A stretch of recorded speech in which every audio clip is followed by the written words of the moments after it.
want to just say your name? Zach McDonald, full government, Zachary McDonald. Can you start with just telling us a little bit about your childhood? Childhood. My childhood was pretty good. It's funny, I was talking to my lady about this. My childhood was good. It was every regular childhood, I guess you can say. Picked up a skateboard or a scooter back then, or it was before iPhones, and and all the homies were kicking it at a spot when you see everyone's bike outside or things like that. But my childhood was pretty good, and I can't complain. It was rocky. Everyone's parents either split or stay, so I was going through that. But childhood was good. I had a good amount of friends that had the right intentions around me, so I was able to prosper from that. And I guess as a child, I took skating, and that was kind of like my savior for everything, and ran with it. Fucking almost went pro. I was in San Jose at the time, signing a black label, and my team manager committed suicide, and I stopped skating after that. So that was like the end of my childhood. So I'll say. What were your dreams as a child? Oh man, dreams as a child was always running around as a kid playing with GI Joes. So it was probably to definitely enlist and be probably in the Army or Marine Corps. And I did start following through with that, and a bunch of bullshit happened. Was already going through, about to leave the boot camp, and caught a felony narcotics case. And it wasn't even coke that they thought that they got me with. It was a bottle of Xanax that was prescribed to me that was like powder, because it was just such an old bottle. And the cops didn't even do a field test on it. They just automatically were like, oh, you got coke, da da da. Threw me in the back, told my homie, hey, I'll give you a chance. He could drive your car if you let him. I'm like, yeah, that's cool, I'm not tripping.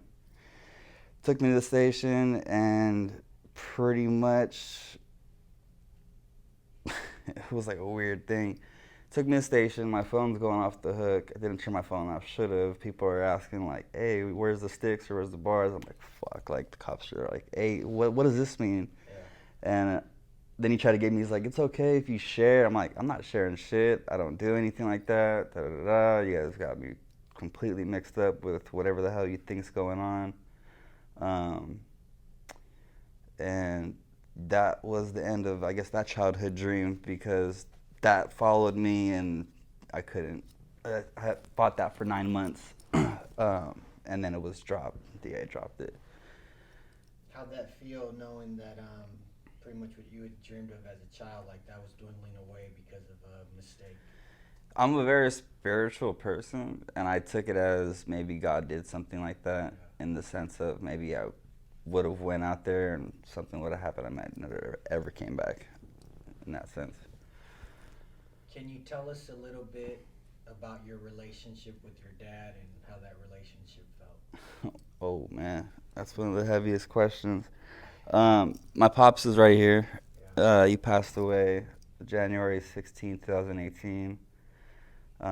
There's a lot I could say about that, but I know some people might see this, and so I can mouth shut about some things. But my dad was my rock. My best friend taught me everything that I know, and I couldn't have had a better relationship with my father. How did that relationship feel? When he was alive, Yeah. oh, it felt great, and it was kind of like the big brother that was like pushing you, like, you can't do it, like, come on, you know what I mean, and like pushed me to do it. And then I remember it as a child skating and coming up in that. My dad was always like, that's a piece of wood, some metal, and some bearings. Like, it's not going to take you anywhere in life. And then one day, a box came, and that box was the 48 packs of Monster energy drinks. Yeah. He's like, did you buy this? I'm like, no, it's called being sponsored. Yeah. And he's like, no fucking way. Like, you're really getting shit. And I remember the day that I got my first pair of trucks with my name on them. Like I had the trucks produced from Yeah. Crux at the time. He went ape shit and he was like, keep going, like Yeah. I believe in you now, like you're doing this shit. And I actually went to school at the same time for video editing and film, and I got certified by Apple as an editor for Final Cut Pro. So that just all goes hand in hand with the world of skating and filming and doing all that. Yeah. So it was like a beautiful dance with everything, and yeah, just me and my pops were hella tight, and everything that I loved, he loved. And with him being like a business owner, I'm a businessman myself, and then with him being the mechanic that he was, everyone always like, hey, my car's doing this or this, and let me bring it through. I'm like, all right, come on, and I'll do the craziest shit and get it done. They're like, how the fuck you do that? I'm like, man upstairs. Like he's taught me everything. So Pops was definitely the man, for sure. What about the relationship with your mom and how that felt? Oh, moms. Now today, me and my mom have a really tight and better relationship. But back then, I think I was around 8. Uh, I took it as my mom left us, and us as in me and my dad. And she got in kind of like behind my dad's back when I was a kid at the port. It was a longshoreman. My dad was a longie, and he threw it all away. He could have been a boss. I hear stories all day. I'm a longshoreman too now, Yeah. so I hear stories all the time like, "Fool, your pops could have been a boss. Da da da. He threw it away." All right, cool, whatever. And then my mom, seeing that my dad was kind of not manning up and doing what he needed to do, so she kind of took an insurance card that came in the mail, filled it out, put it in herself, got it, and grinded her ass off. My mom is probably where I get the other half of my hustle because my dad will hustle too. But she got in 2 years, 3 years straight to B book and jumped straight up to A book, and she ran with it. But she was always busy because of that. So she was doing her longshoring, and it was me and Pops. And then she got with her husband today, which is my stepdad, and they started a whole new family. I remember they got married on 7/7/07, so in 2007 they got married, and then she has 2 twin boys. They're 13, and my little sister Zoe, she's 9. So like she started a whole new family, and I kind of was like, okay. And she like, cause of the longy stuff, cars, her houses, and this and that. So I'm like, you guys live your fairy tale out in Norco, and we'll be over here in the hood in Pedro doing just fine. Yeah. And me and Pops were eating top ramen and ham, macaroni, and pieces of hot dog, Yeah. sleeping on the floor because she took all the furniture when she left. But yeah, younger I resented my mother a lot, and then after my father passed away, um, I I went through a lot of things too that just opened my eyes to the fact that, hey, that's your mom. She gave you life. She's here now.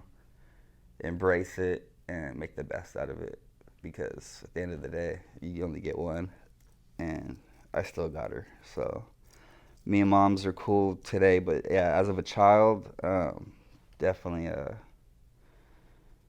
did it feel after you made that embrace to just accept her? at what age?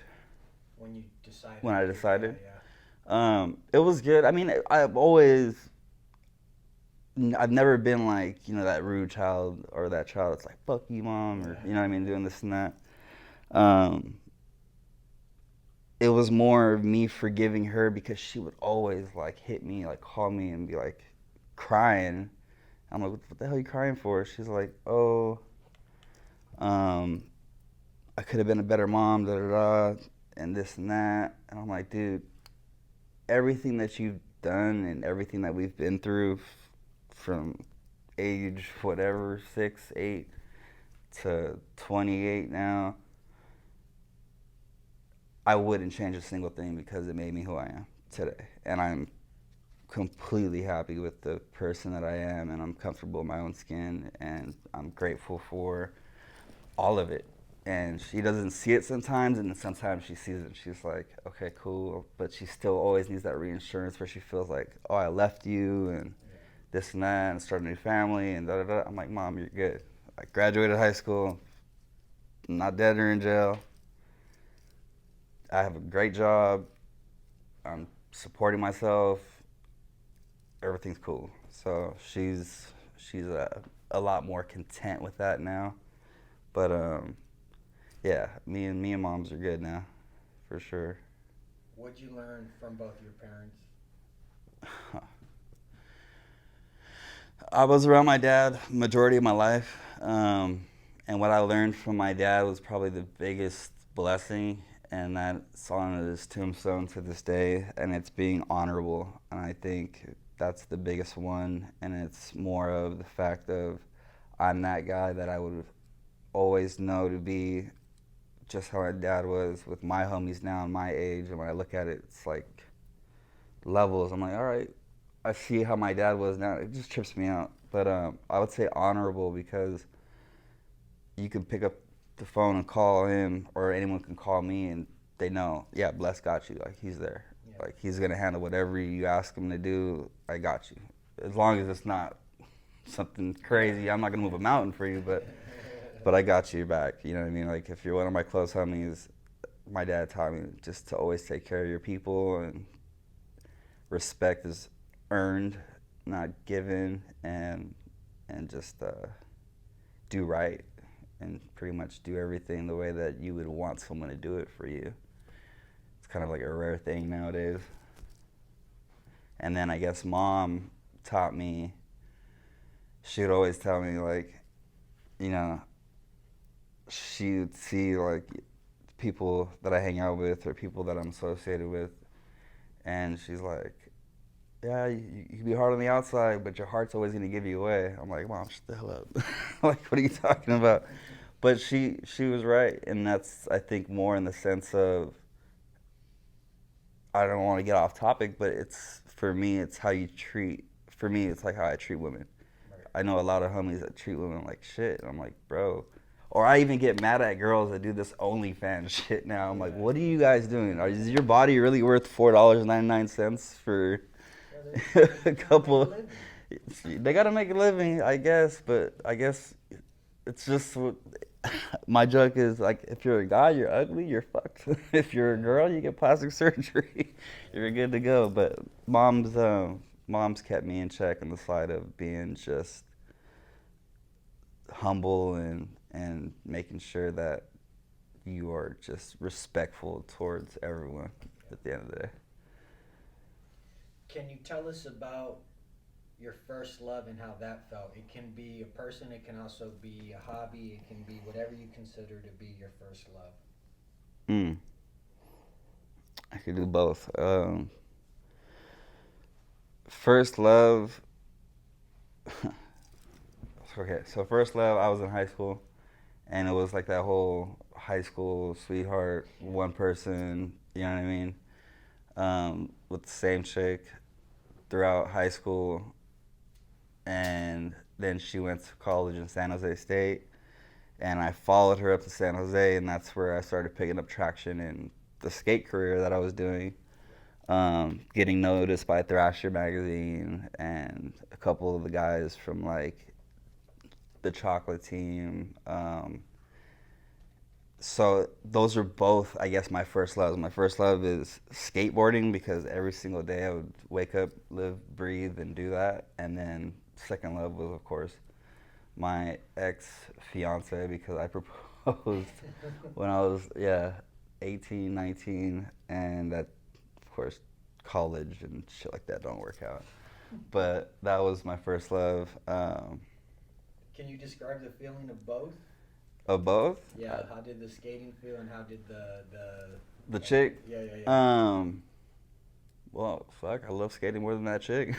Yeah. No, both. The feeling for both it was mutual, because at the same time it's just, I love my passions, and I'm gonna give both my passions my all. Yeah. You know, if you're not gonna give 100%, one thing my stepdad taught me, and I always took in, was don't do a Mickey Mouse job. If you're gonna do something, go all the way in and do it right the first time. Instead of wasting time, then you got to go back and do it right the second time. So I put that into relationships, into anything that I'm doing, working on cars. If I put a skateboard together, like, oh, that bolt's not tight enough. Let me tighten it a little bit more. And just get it done the first time and do it right. What about your first loss or heartbreak and how that felt? And it's whatever you associate with your first loss or heartbreak. That was all at the same time for me, and that was a really dark time. That was 2013. So I was in San Jose with my ex-fiance, first love, skating, first love. And I was up in SJ, and I got a phone call that my favorite aunt, and we shared the same birthday. My birthday's September 5th, 1993, and her birthday is September 5th. She's old, I don't remember her her year, but she passed away. And like I said, I went to video school and I did everything. So I came back and did everything for the funeral, from slideshows, pictures, to making, everything, just doing everything for them. And so I lost my aunt September 20th, 2013, and then we buried her on my dad's birthday, October 2nd. And that night, I remember I was like, all right, I'm done. I did all the editing for you guys. Like, the funeral's done, everything's done. I'm gonna bounce. So I left back up to San Jose, and I remember I got there around 7 in the morning, and it's like my brother. I have his name tatted here, and then I got something on my leg for him too. Alex Sandoval, they called him Route, and he was up, opened the gate for me, parked the car, and he would always make fun of me because I was skating for Ace Trucks with Ron Chapman back in the day, and that kind of gave me a doorway into Diamond Supply Co. and Nicky Diamonds. So I was like always known as, before like Bankroll Blast and all that, everyone was called me Diamond Boy, because I always had Diamond Supply Co. everything. So he would fuck with me, and he's like, "Oh, my diamond girl, like he's back." I'm like, "You're a dick, bro."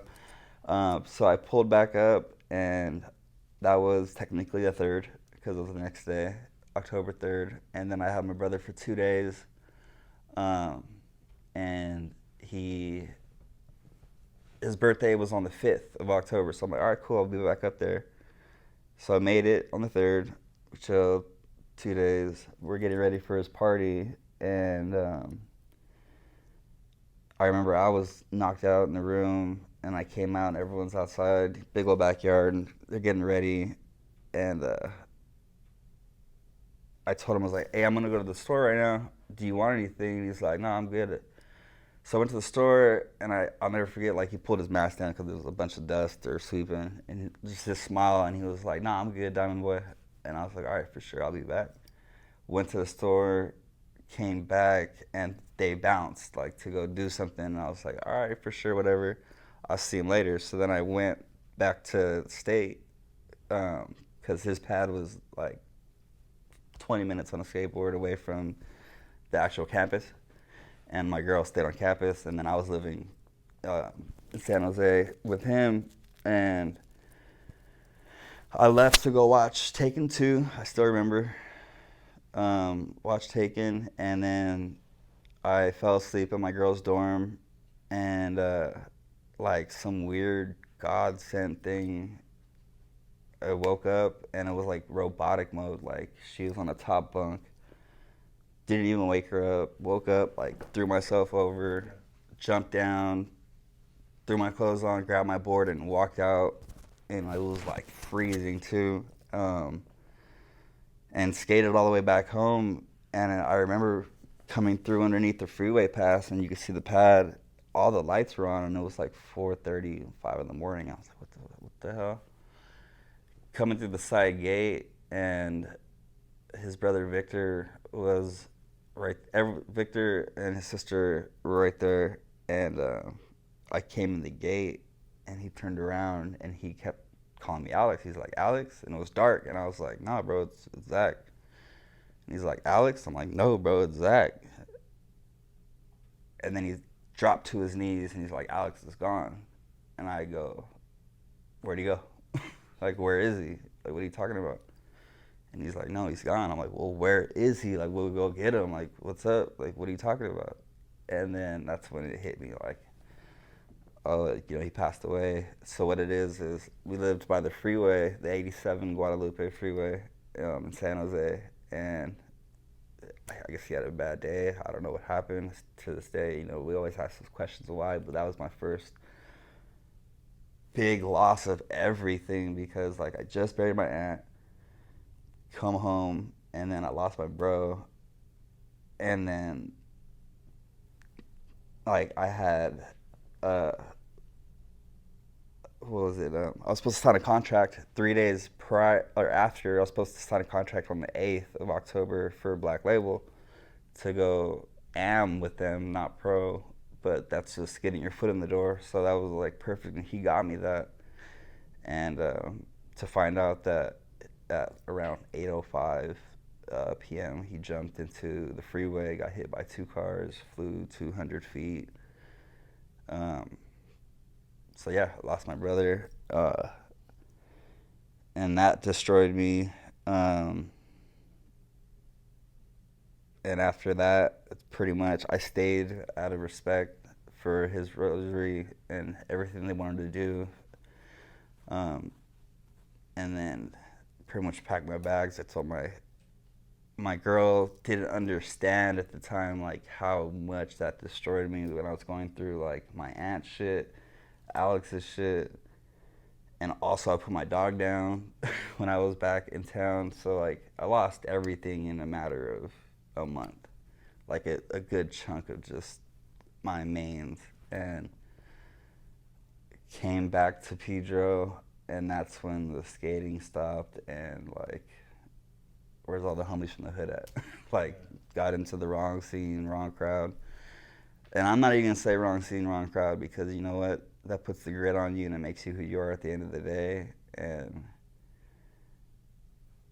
that was it. That was my first super, like, I guess, loss, heartbreak, everything, and that took me a good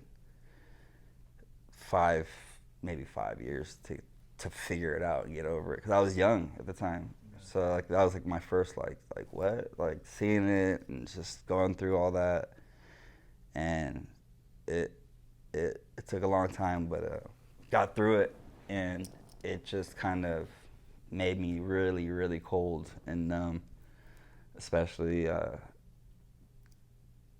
to the actual, like, me inside, like, to Zach, not to Bless, like, because everyone knows me as Bless. So, like, to Zach, man, that shit killed me. I was like, fuck this, like, I'm cold, dead, like, shit ain't right.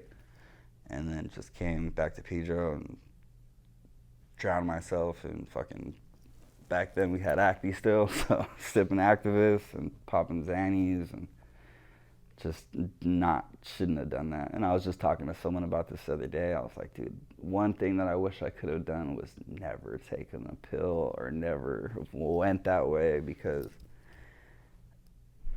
it just took me off track from everything that I feel I was capable of doing.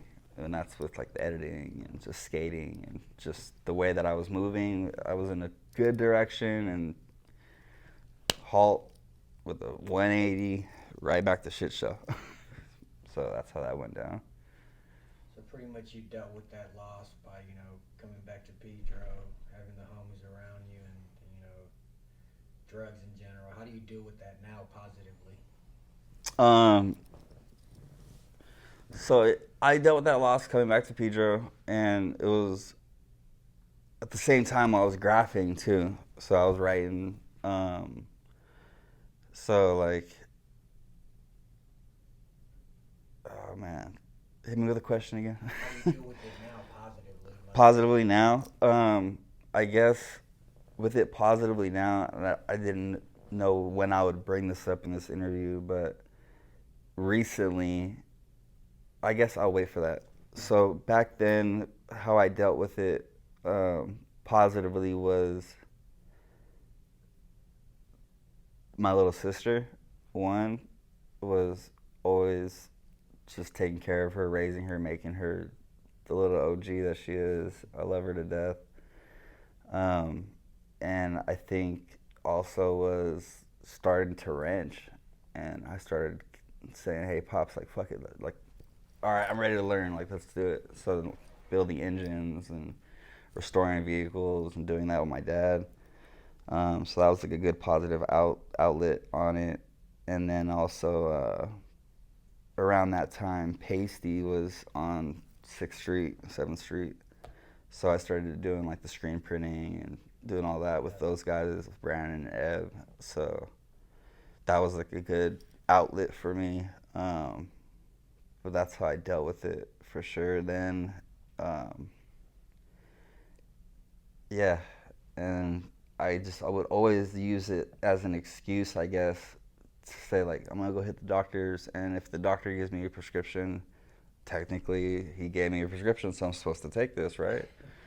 No, because then it just became this substance abuse, and I started doing more than you're prescribed, and that's just the negative. But the positive was I think I picked my board back up. And that was like the one thing. But the one thing that was hard for me with that is I have horrible ankles now. Yeah. So like I can get out of bed and snap. I'm like, oh shit! Like I just popped it. But that was definitely one was picking up that board and getting back on and just saying, all right, like let's skate instead of let's kick it and just sit there and do nothing, get high. Like that's bullshit. It's a waste of time. Who would you say first taught you love and how? Ooh, who first taught me love and how? Wasn't dad. He taught me tough love. Um, I would say mom, and at the same time, I guess myself, um, because as a kid growing up, you spend the night at a friend's house and you see that family and how either they're great and they have family dinners and you're not used to that, or you see the mom and dad getting into it, or the mom and the boyfriend getting into it, and you're like, fuck, I'm gonna go home, bro. Like, I don't want to be here. So I think what taught me like love and how to love in that sense was definitely my mom put the goodness of like bringing out like, okay, you got to treat people again with respect, and how you want to be treated is what you're gonna get in return. And I kind of just I cruised through that on my own in that sense, and just did my own trials and tribulations and said, I'll figure it out. What's love to you now versus what it was to you compared as a kid? How do those two different loves feel?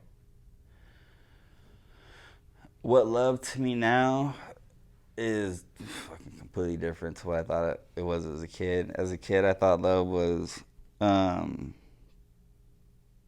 family, like, oh, you're my cousin, I love you. Yeah. You know what I mean? Like, Yeah. things like that. And then, like, now it's more, I have friends, I have people that I would have never thought I'm as close to now. And it's like, bro, like, yeah, I love you. Like, you're my boy. Or to my girl, like, she's always talking about, like, love language and this and that. Um, so I guess today, like what I look at love is more of a sense of what you put into either your relationship or to the people that you love and care about, is looking out for their best intention. If they're down and you notice it, don't be quiet and not say anything. Like speak up, be like, hey bro, like you all right today? Because I've had times where I wish someone would have called me and be like, hey dude, like you doing all right? Like I seen your Instagram, or Yeah. like that goes a long way for some people. And um, I've had a couple friends that were suicidal, and they hit me up to this day. and they're like, bro, like, you know, if I never met you or if you never would have told me these certain things, I don't know if I would be here today. And that was definitely one thing that was impactful towards me for the love part, because it's not, loving doesn't have to be touch and like physical, like it can be mental, it could be the smallest things, the smallest gestures. So it can, love is just, it's a vast, broad horizon. Can you tell me about a general good day for you? Like you wait, like you look at the day, you're like, damn, today was a good day. That's Ice Cube. No, I'm just kidding. Exactly. Today was a good day would be, today's a good day. You know, every day for me, like, I look at it now because, all right, I'm gonna just jump into something real quick. I went to, at a, fuck, what year? 2019? Yeah, 2019. I admitted myself in a rehab. And it wasn't like I was crazy strung out. What I went for and what I was looking for was because my dad just passed, and I I was lost, and like I lost my rock, and I was angry, and I didn't know how to deal with a lot of things. And so I went to this rehab because of their trauma program. They had a really good trauma program, and fuck, I forgot where we're at right now. Where were we? Talking about a good day. A good day? Yeah. Oh, okay. So it's, for me, it's just waking up. A good day is like waking up. I'm alive. I'm sober. I'm working. I have a girlfriend that cares about me. I have family that cares about me. So it's like I take the little things that most people just overlook and oversee, and it's the oversight for them, and you know, like that's a big thing to make your day good. So like a good day for me is waking up, get on my phone, I'm like, all right, cool, I'm gonna go to the hall right now. I got out, just went to work, got a good lunch, I get the first break, I'm happy, I'm like, all right, cool, like it's a good day. So like those are usually my good days, and it's been a lot of them. So the opposite of that, when you have a bad day or off day, how do you push through that bad day? Not in a good way. Yeah. When I have my bad days, it's usually lock the door, close all the curtains, don't come out, sit there and rage on Call of Duty. Bad days, for me, it's as a recovering, because I just, you have to say it, as a recovering addict, because I don't drink alcohol whatsoever. My thing was pills. I can easily be like, fuck, like, let me just go grab a Xanax real quick or an Oxy or something and just Yeah. forget everything. It's a bad day. But now I just take my bad days, and instead I like watching like old videos on YouTube, like that I made, or just like nostalgia, things like that. Or bad days, I would call my mom now. Like, you know, I never used to do that, so I'll call my mom and be like, hey, you know, how's your day going? I'm having a shitty one. Let's talk about it. Like, all right, cool. And then it just lifts me up. And then sometimes the old lady, she has her bad days, and then if I hit her on my bad day, it's a double bad day, because then she's like, fuck. I'm like, all right, I'll call you later. Yeah. But now, from the past, how I used to deal with my bad days, to now, it's a complete just 180 again. Like, everything's better still. Even if I'm having a bad day, I look for the positives in every little thing that I can. What's a person or an event that has shaped you, good or bad? How does it feel when you reflect on it? What's a person or event that shaped me, good or bad? My dad's death. My dad's death shaped me into becoming a responsible adult a responsible man like that, because yeah, I'm not gonna say shit that's incriminating myself, but I was around doing things that I shouldn't have been doing, and I told the group of guys that I was with, you know, the reason me and my dad kind of fell off right before he passed away was because he found out that I was doing such and such, and it killed me because the way that he looked at me, and then I was like, fuck, dude, like, I don't want that. So I made a vow to never do what I was doing again, and I've held that vow to this day. So it's made me a better person in the sense of work ethic, in the sense of quick money ain't good money. And what was weird was me and my dad always had an issue with, I was a hustler. And I never had like a 9 to 5 locked in. Like he's like, we had a fucking job, like, you know, this and that. And like the skating shit just like really kind of went away because, you know, it's been years since that. And I got in as a casual. I was the first 500 picked on that sequence. Yeah. So like that's a lottery ticket, and got in. And my biggest thing, and it kills me to this day, was he died 3 days before I got my card. Like 3 days. Like I was just wanted 3 more days so I could be like, bam, here, motherfucker. Like you thought I couldn't do it? There it is. And then I drowned myself with work, and it wasn't a bad thing because I have a great jacket, is what we call it, at the port. I go, I handle my shit, I don't complain, never late for lunch, lunch breaks. When bosses always ask, like, hey, he wants to volunteer, everyone's always, I don't want to volunteer. I'm like, what's up? Like, come on, let's do it. And then at the end of the day, you're getting actually hooked up. The bosses are giving you something better. So for me, it shaped me in the sense of, my dad would always say, get her done. Like, get her done, son. So I was like, all right, let's get it done. So yeah, the day that I buried my dad, I went ham mode, and I just started working, and everyone in my family always looked at me as the black sheep. Yeah. Tattoos, affiliations, where I'm from, and you know, Zach was the bad guy, you know, and I love the fact that I was able to, because I heard it, you know, people would say it and I would hear it, and they wouldn't even be quiet about it. They'll be like, oh, he's gonna fuck up, like he's gonna go.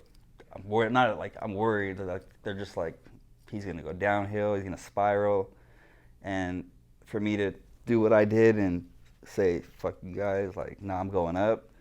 I went all the way up, and I had a lot of I'm sorries from them, from like family, blood family, a lot of I'm sorries, and you know, I'm glad you did it and got out of your funk. I'm like, thanks for the fake love, but you know, I'm still good and we're rocking. And it's just hard because me and my dad that's it. So he's out of 9 kids, no one's left. So I'm the last McDonald there is. That's it. So it's like if something happens, I walk out right now and die. My last name's gone. So I gotta go pump a kid out somewhere. What's inspired you? As in anything? Yeah. Everyone knows I'm super in tune with Nip. Nip inspired me with a lot of things, and I remember, like, you can do research on me if you go on YouTube. You know how YouTube, if you put a song up, yeah, and the song's up, they'll copyright infringement and take it down right away. Yeah. Nip gave me the right to use, like, Hustle in the House, like, Bullets and Got No Names back then on skate videos. Yeah. And he was down for that. Yeah. And the TA in 11th grade. I was in 11th, he was in 12th. It's my boy Episode. Shout out I Am Episode. He was the videographer and an artist for All Money In. And he kind of got me in with Nip. So that was how I kind of got in the very, very beginning with that. And his outlook and his blueprint on life and a lot of things, that was my inspiration to the fullest, because it's like, fuck the middleman, proud to pay. The way that he did everything was amazing to me, because it's just make yourself a boss. Just don't let anyone step on you. Like, just a lot of the fundamentals that the marathon stands for, that all of it stands for. It's like, if you use that blueprint, and that's the way that I've been kind of rocking with things, it works. It works. Just keep your head up and keep pushing, and the world's gonna push back, but push back harder, and don't be scared to fail, because we all do. And that goes hand with me in skating, and something that I always used in skating was, you're a skater, bro. You fall, and you want that trick so bad. Like, I remember I'll be at a 10 stair trying to tray flip it, like killing myself. Like, everyone's like, bro, like, knock it off. Like, you're done. You're bleeding. Like, your shirt's ripped. I'm like, no, I got this. One more try. Skating taught me you're gonna fall a lot. But what did I do? I got back up every time. Get up, try again. And that, I took it and applied it to life, because it's like, you're gonna fail. And then as soon as you land that trick, or as soon as you get that objective or whatever you wanted, nothing beats that feeling of, I got it. Like, you know what I mean? Like, I worked for this, I got it, and that's it. So I'll ask you a few questions into that'll be quick. Yeah. One, if you can sum up the biggest thing you got from Nip's music and his life. After that, what's your favorite Nip lyric, and then what's your favorite Nip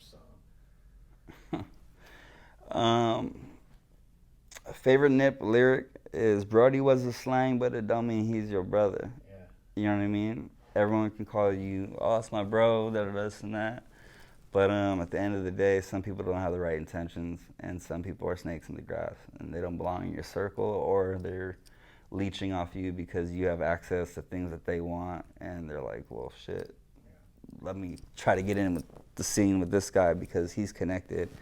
And it taught me there's a lot of fake people out there. So that's definitely one of my favorite lyrics in one of Nip's shit is, Brody was a slang, but it don't mean he's your brother.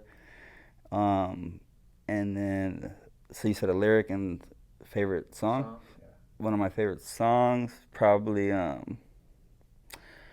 Who Detached Us on TMC on the marathon. Who Detached Us is a good one. I would say Who Detached Us, or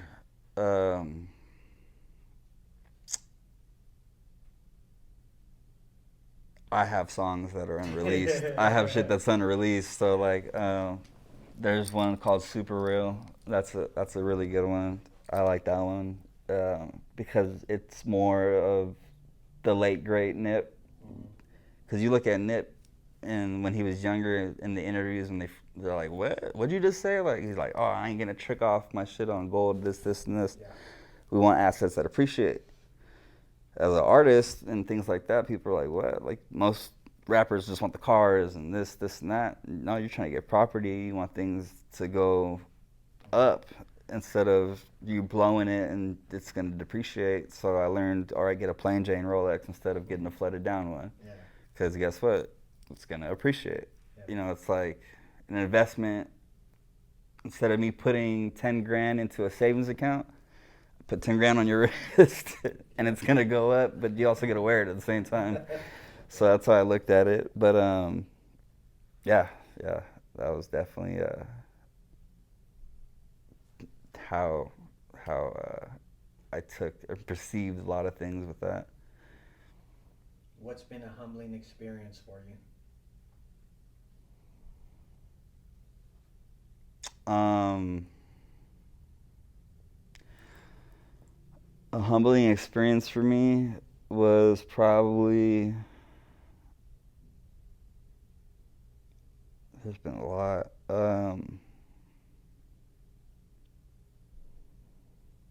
I'm always that guy that's like, when you get homeless guys that come up to you at like a drive-through or anything, they're like, "Oh, can I get change?" I'm like, "Nah, fuck that. Do you want something to eat?" And that's where I get the divide where it's like, all right, you're hungry. All right, cool. I'm gonna buy you something to eat instead of me giving you money so you can go get a quick little fix. And I would. There's something in this room. I would especially in McDonald's on Western. There was a dude up there in a wheelchair, and I would go up there, and I would always see him, and I would tell him like, "If you're hungry, bro, I got you." And he's like, "Yeah." I'm like, he's like, "Can I please get like a McDouble?" I'm like, "Nah, what do you want? Like whatever you want." He's like, "For real?" I'm like, "Yeah." He's like, "Can I get a Big Mac?" I'm like, "Yeah." What else do you want? Yeah. Are you serious? I'm like, "Yeah, bro. I'll spend $30 on food for you if you eat it. Yeah. Like if you really want it, I got you." So he's like, "Please, can I get a large Coke?" Da da da. Got him all that, and then didn't just give him the food. I parked, and I sat on the curb and ate with him and just like had a conversation. I want to hear your story. Same thing with him. And that was something like humbling for me because he was tripping out like, "Dude, like you're a younger guy and I'm out here doing bad for myself in a sense, and you're taking the time to sit on the curb with me and just chop it up." I'm like, "Well, you're a person, bro, at the end of the day. And I already know 300 cars passed you that said no or said get a job or put them down. And as humans, and I feel like as people, we need to stop that and just show more love in the sense of just do it not because it is the right thing to do, but just do it because it's like you can change that person's day. You can change his outlook on his week, or if maybe that night he was gonna go roll off a bridge or something, that one conversation could change. Yeah. You never know what, So that was a humbling experience, for sure. Go in your mind and think. This life event can be mental, physical, or spiritual. Tell me about a time in your life that you can relate with the word war.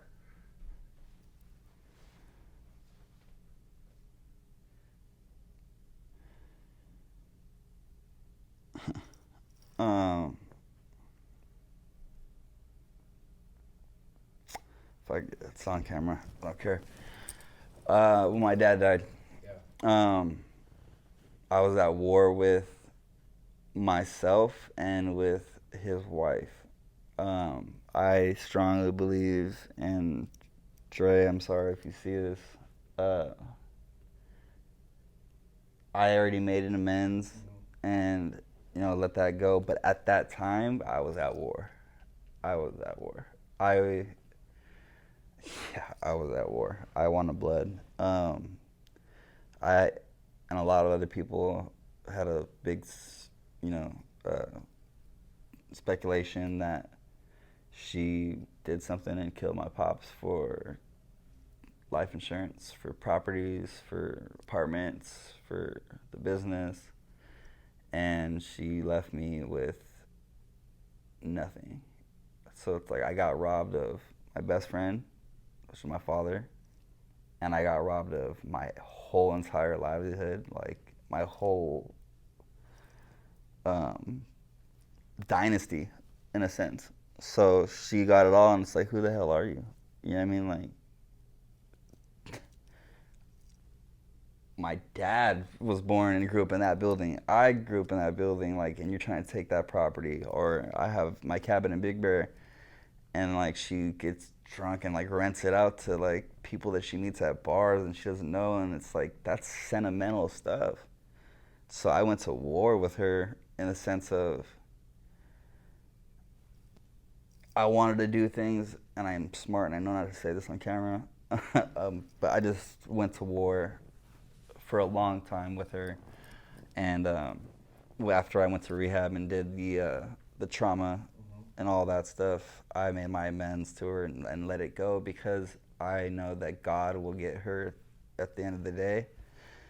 And for me, the word God and all that, I believe in a higher. There's a spirit. I believe in a higher power, but my beliefs in that are something completely different topic. But I believe that God, higher power, Buddha, whoever, she every day is suffering, and every day she is resenting and just going through her own shit, and it's eating her alive, and I'm cool with that. Right. Go ahead, eat yourself up, go down your dark road alone. But at the end of the day, I still have that in my heart where it's like, I'm not that much of an asshole. I can't be like that. So it's like, hey, I love you, but I just can't right now with you. So I push you to the side. So it's like, definitely put her to the side. That was war for me, for sure. And I mean, I guess you can say it's still an ongoing war, but I have a lot more tools now in my belt that I'm able to use that make it easier, in the sense of I can look at that person and not, fuck, I wish I had it right now. But so that's that. Go in your mind and think. So this is the same type of question. This life event can be mental, physical, or spiritual. Tell me about a time in your life that you can relate to the word peace. A time in my life that I can relate to the word peace.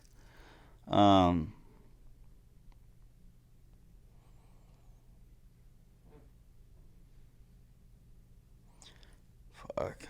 For a long time, I wasn't at peace with anything. And again, going back to the rehab program with the trauma, that program taught me a lot, and it showed me a lot. And they were flabbergasted by the fact that I came in to this trauma program, and she's like, oh, you've been stabbed, like I've been stabbed, this, that, Peter, the whole shit that we go through over here. And then with my father doing all that, I think I caught peace, because I promised myself after I would get out of that program that I would go to my house or my cabin in Big Bear and get away. And I graduated the trauma program in 2 months. No one's ever done that. And she was like, you're like a hood therapist. That's what she told me. She was like, you're exactly like how I am as a real therapist, but you say with your little lingo and this and that. But what I did, and I guess for my sobriety too, was I loved being able to be, because back when I was doing that, I was the peer leader, in the sense of like the whole entire like dorms, houses where we were, like everyone, like Les was the main dude. So that was like my piece, was definitely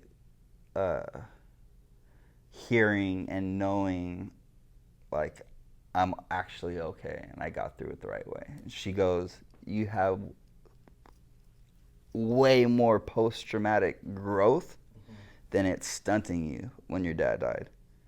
And I didn't see that at the time, but then she, did all the little things that they do as therapists and the shit they know, and showed me, and I was like, whoa, like, that's crazy. And she's like, it's remarkable, like, the shit that you did, like, you actually grew from this, and it made you a stronger person.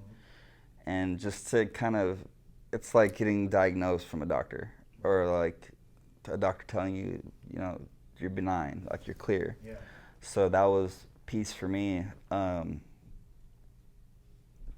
that I felt like me and Pops were like, all right, cool, I'm good now. Like, he's good, I'm good. And that was definitely like I could take a breath now and breathe.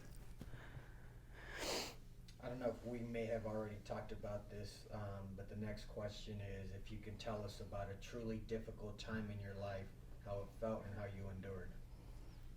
Yeah, we talked about it. Truly difficult time was, yeah, my brother Alex, definitely, or my dad. Um, and just how I endured was uh, for Pops going to rehab and Yeah. getting a shrink to tell me I'm all right. What was the push to go to rehab? Like, what was the catalyst? Like, man, I gotta. You want the truth? Yeah. The push was sitting on his grave, 1 in the morning with my Glock 17. Uh, I had a stack mag, so pretty much, 17 round clip. And I left. I would always leave it stacked. You know what I mean? The spring gets weak. Mm-hmm. So when I racked it, it racked. Right. And usually when you have like a clip that's empty, you rack and it's gonna, the slide's gonna lock and stay. So I racked it, thought it was there. I pulled the trigger. Nothing happened. And fucking broke down. And I called my mom that night. It was fucking raining. I'm sitting there like a weirdo. I call my mom. I'm like, I'm ready. And she's like, okay, cool. Like, I'll make the call. And then that's what it was. And like, even like now today, I don't want to put like my girl's business out there, but like other people that go through like suicidal tendencies and things like that, I will never ever go to that place again. Right. And going to rehab and me making that push was because of that. And it just made me so much more, I feel, wiser to the fact of like, a life is a life, bro. Like, you're not gonna, don't take it, and don't take the pussy way out that I almost tried to do. Yeah. And pop myself. Like, what is that, And I'm sitting there like, how am I gonna do it? Because I want my mom to have a casket open. I'm like trying to figure it out. It was just fucked up. And I was in a dark, fucked up place. And that was God or my dad or something, because clocks usually work pretty good. But that was my push to go do that program. Right. And it definitely, like I said, like I have homies from the program that call me today that are now having a baby, or like they're with one of the chicks that was in the program, and they're happy, and like, they got their shit together, and they had those suicidal tendencies. And it's like, as adults or just as brothers and sisters, we're able to come together and say, hey, like, let's talk about it, because it can't be that bad. So how's it feel where you're at now today, when you think about it, how you feel now versus that spot, that right when you're at the top of that negative spot? Oh, dude, I feel like a completely different person. Right. You know what I mean? Like 126% right. different person. Right. That was such a fucking dark place. Yeah. And just the knowledge and everything that I got from it, it was like, for me, freedom. It was like, I'm good. I'm never gonna go to that place again. And like, to say that you never go to that place again, people are like, oh, you could have a real fucked up day and something could happen, and nah, I've had shit happen, and I'm just like, you know what? Because you remember how that. I remember that feels like. how that felt, and yeah, we're never gonna be there again. And it's like a trip, because I won't say who or anything, but there's someone in my life that just recently was seeking the attention of, hey, I'm standing at this overpass, and I go, one, I'm like, that's fucked up for you to say that shit to me, because that's how my brother died. Yeah. And then that kind of snapped it into their head. And then I go, two, listen to what you're saying. Like, this person was saying, like, oh, no one loves me, this and that, da da da. You have a daughter, you have a mom, you have your dad, you have me, you have everyone. You have all these people that you're calling right now, and they're picking up the phone, and they're telling you it's going to be okay, stop doing what you're doing. And I snapped it into this person's head because I was there. I was suicidal. I've been there, and it's like, I tell this person, I'm like, it sucks that I know what to do, but it's like, when you know, like, say, like, for me, I feel like I'm crazy when I tell people, I'm like, I know the secret of life, but I can't tell you it. And they're like, why can't you tell me? I'm like, because I don't have the words to say it. It's like the world mutes you. Like, once you get it, you're mute. Like, you can't speak it. You just know it. So, like, I'm trying my hardest to explain to this person, and they get it eventually, and, like, they pulled up to my house at, like, 4 a.m, away from that, and I'm like, you're safe. Like, just, you can have my room. Like, go ahead. Like, take my room. I'll sleep on the couch. Just relax. Like, chill. Like, you know what I mean? Like, it's not that bad. You're tripping right now because your birthday's coming up and no one's planning shit for you. Like, the world's over because of that, really? But yeah, like, it was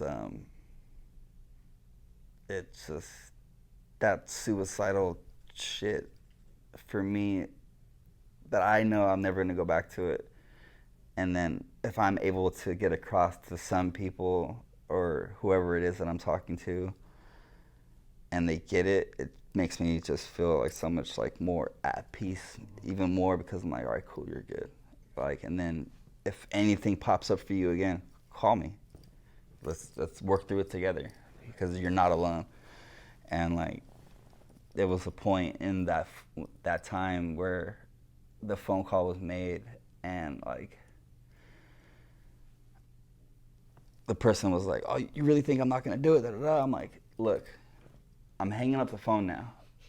And then they're like, you're gonna hang up on me and I'm about to commit suicide? I'm like, no, you're not. And I'm like, kind of being an asshole, low key. I'm like, look, you're not gonna do it. But I'm not pushing you to be like, haha, you're not gonna do it. You're not fucking strong enough to do it. Like, I'm not pushing you to jump off the ledge. But I can hear it in your voice that you wanna live. And that's what I told that person. And they started crying. They're like, yeah, I do. And, got in their head, turn around, like, just get away from that, start driving back. And it was a very, like, kind of, not like an awakening again, but it was just like, maybe, like, a lot of people always stress themselves out because they're looking for, what is my purpose in life? And I'm like, you have a fucking beautiful daughter, you have your career, you have your family, your purpose is already being served, you're here. Like, you know what I mean? Like, what the hell are you being so selfish for, in the sense of you're gonna end it? And then you think this person is just gonna be fine. No, you're gonna destroy everyone. So, like, you going out, that's like me. Like, I would have fucking destroyed my mom. I would have destroyed half of San Pedro. No, like, that's not how we're gonna do these things. And I don't think she's gonna ever do that again, because she's definitely grateful, and she's pushing forward and got over that hump. And it was like, it just felt good to know that I was able to just instill whatever the fuck I learned, and my own personal things that happened. All right, come on, let's get it going. Do you mind if I hit this? Go ahead, bro. All right. As you drink that, you can think about the next question. The next question is, what's the most joyous moment in your life, and how that felt? The most joyous moment in my life?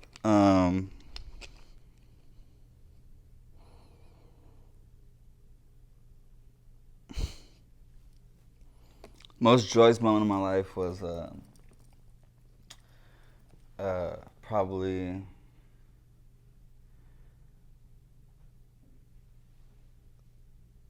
the most joyous moment of my life was when I was 18. It was my 18th birthday, September September 5th. And I was 18 and co-owned and ran my own skate shop.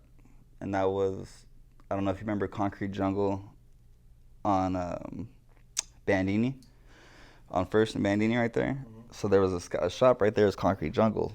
And they were doing shit, and my buddy Mike owns it, and then he had a shitty partner, Joe. And Joe brought it all down, like destroyed it all. So then we restarted it and called it DAP Skate. And I just remember I was 18. We had the grand opening party. I had pros there. There was just everyone there, like, you know, childhood idols, and for the kids, like, in the community. And like, that's when skating was like more popping, because like now I drive around, I'm like, I don't see no one on the board no more. At the same time, I don't see no graph on like poles how we used to as kids. Yeah. But that was probably my, like, one of my most joyous moments, because I felt like I achieved a lot. Like, I just graduated, got that going. I'm young, and it was booming. It was fun. It was great, and it was a good experience. And you know, young and running a business and learning all that was really good fundamentals for me. But that was a for sure joyous moment. What's the biggest thing you've learned during the year 2020?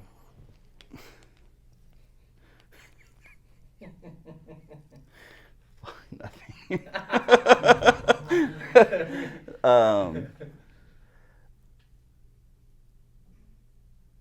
There's a lot of good designs for face masks. I don't know. I'll take it. I'll take that. Fuck. What keeps you up at night? What keeps me up at night?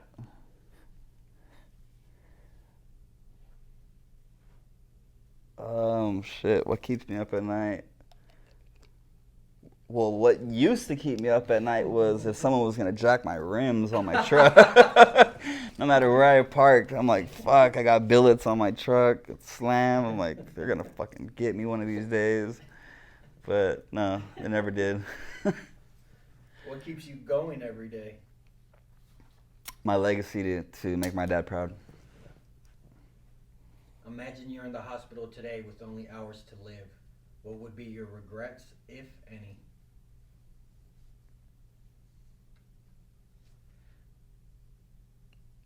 Truthfully, none. Because I already went through making my amends and working my steps. If anything, the one thing, if I was about to die and I was in the hospital, would probably be just to hold that peace and wait till I see my dad, because there's shit I gotta talk to him about. Yeah. So that's it. You tell me what your dreams were as a child. What are your dreams now? We need a new Hugh Hefner. I think I can do it. Just kidding. Dreams now, just to keep prospering down at the port, and pray to God this automation don't really take over. Right. And just do it the right way. Do it the way my dad taught me. Right. Be honorable. Be there when people need you. Your word is everything. Mm-hmm. And yeah, it would be just to keep grinding at the port, get up ID, get up to Amen, and have my family and start a family. Hopefully I get my first shot at having a son, because if I have a daughter first, I'll have to do it again. But yeah, just get a house and just do everything the right way, and then probably follow my dad's footsteps secondary, and I want to open a fabrication shop and build custom trucks like I was, bags, stab notches, shortened differentials, 6.0 swaps, everything like that. You're the co-author of Your Life, but what's your picture perfect ending, if you can envision a picture perfect scene for you? Like at the end of a movie or at the end of my life? Just the end? Like the end, like this is like a moment at the end of the movie where it's like, man, this is it. Yeah, this is it? Yeah, this is it.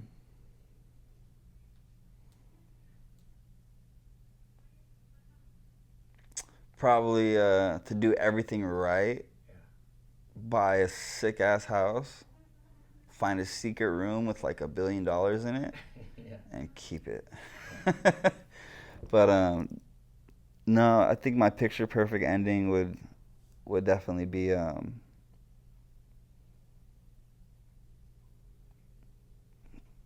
to have everyone that I truly have love for, to have my little sister, to have my mom, to have my little brothers, um, taken care of. You know, take care of my family and make sure that they're all set no matter what it is that I'm doing. Mm-hmm. Either if it's me going back in the music industry or me down at the port working, um, take care of mine. I like to take care of all my people. How would you think it would feel if that's all accomplished? Oh, it would feel phenomenally amazing. You know what I mean? You can't beat that. I think that would definitely be yeah, the greatest feeling in the world. Just to know everyone's good, and at the same time, by that time, I would assume have a wife and a family and just everything just good. That's it.